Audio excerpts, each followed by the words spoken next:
Hello.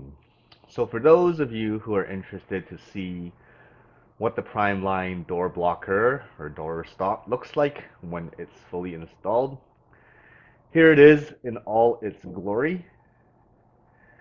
As you can tell, it's very simple to install it.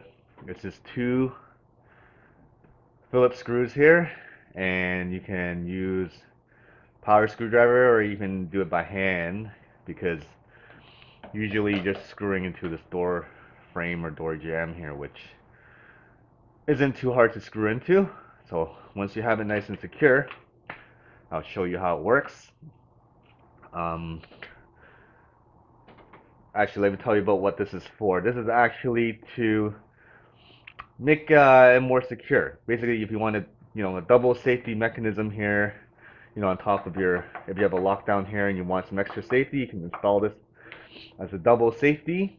Or in my case, if your existing lock doesn't work very well, maybe this parts become expanded or warped or the hole doesn't match anymore for whatever reason, you can install one of these um, to prevent the door from flying open because this is a washroom door.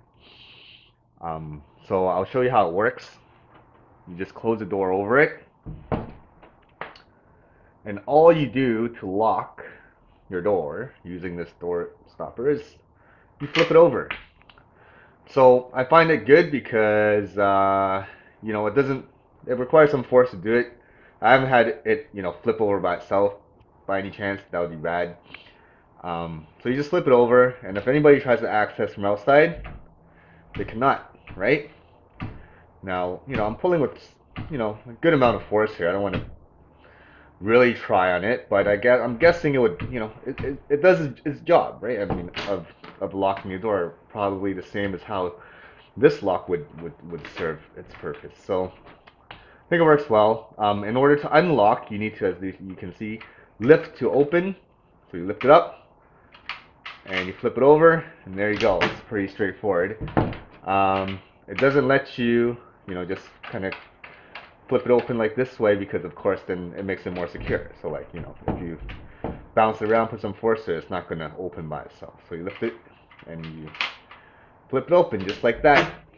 And there you go. Pretty straightforward, but hopefully this helps you to see a picture of what actually happens with this thing. And it's very useful, very cheap, and it's not too much of an eyesore. You really don't notice it unless you know it's there. This kind of blends in well with the door jamb. So there you go. Primeline door blocker or door block entry door stop.